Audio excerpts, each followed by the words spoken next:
Yeah, I mean, there was really two stories going into media day.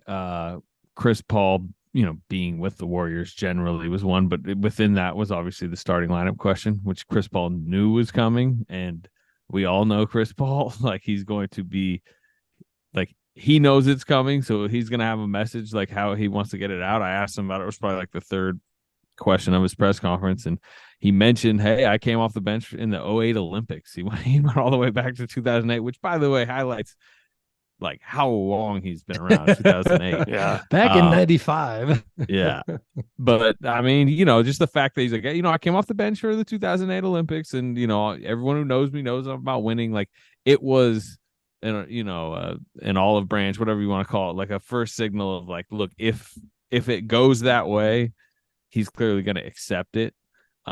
It wasn't him saying, "Hey, I am going to come off the bench for the team," but I think he's at least made the decision that Steve Kerr has to make the conversations that he has to have a little bit easier. Number one, but two, which was another more like in the moment story, is Draymond Green sprained his ankle last week pretty badly. Yep. He's off crutches or no walking boot. Like it's not a long term type thing. They said they're going to reevaluate him in 2 weeks, but 2 weeks is, we're getting up towards the regular season. This is a pretty condensed training camp. He's going to miss most of preseason. He's going to miss a lot of these important practices.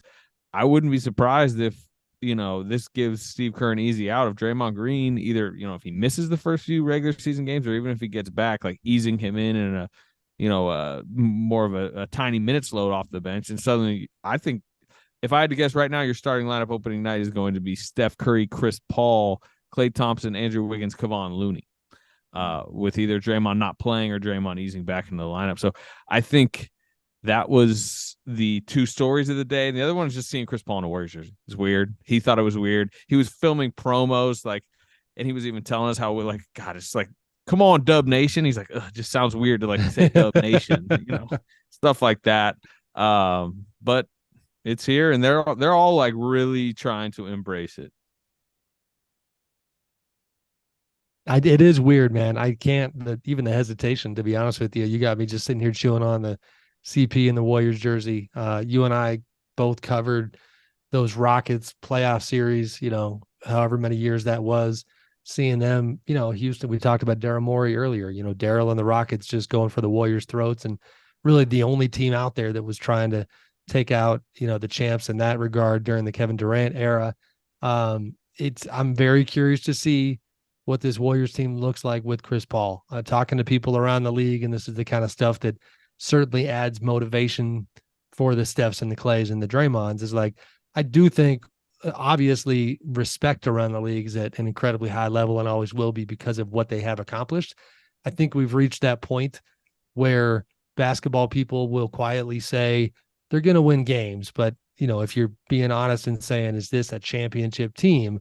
There is a lot of skepticism around the NBA. Nobody will say it out loud because you just don't do that. And the CP move, you talk about added motivation. This is a guy that since the very beginning of his career has been looking for extra fuel because he was small and doubted and things of that nature. Chris has always, kind of been motivated by that. And we'll see if he can meet this moment. We'll see if he can be healthy and fit in. And it is, from a mental, psychological standpoint, I think very interesting that he mentions that 2008 comp, because that does feel like he finally read the room and realized, like, Chris, are you really going to just kind of be this resistant force and presence, because you're maybe not excited about coming off the bench? And so we'll see if they can make it work. Yeah, I do think he's going to help their second unit. They're going to have a better, even if like he's starting games, they're going to, pull him early, whatever. Like I do think the start of the second quarter, Steph's off the bench, you're going to see Chris Paul and Dario Saric, who they played together in Phoenix. Chris Paul was like a loud advocate to sign Saric.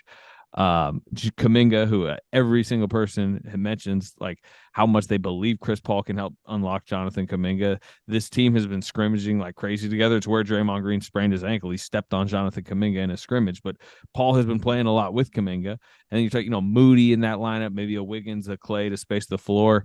That is just a lot better than if you think about the second units that we were all watching with him last year. Like Poole and Wiseman and Anthony Lamb and Ty Jerome, and like it was just this mismatched group. JaMychal Green did not have a good year for them. I think their depth in the immediate does especially seeing it today. Rudy Gay's here too. You know, I saw Rudy Gay up there. You kind of forget. I think they're a little bit deeper now. Are they championship worthy? That to me, that's more of a question of is their top level talent, Steph, Clay, Draymond, are they still holding on long enough to pull this team over the finish line again? I don't know. You know, I don't know if they're big enough. And I just don't know if they have 5-6 months of championship level basketball. And then they seem to believe they do. And the motivation level, and you could see it today. They mentioned it through. I think Draymond really went deep into it, but a couple other guys mentioned it. It is so much easier for them to get prepped for a season after losing a championship than winning a championship. When they win a championship, they party and appreciate what they've just done all summer. When they lose, they're pissed off and they work really hard. And they usually have another extra month, right? When you get eliminated in mid-May compared to mid-June. And that really matters, like, to how they show up.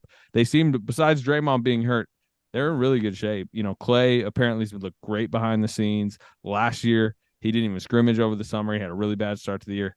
He thinks he's going to have a good start. We'll see, but that's kind of where they're at.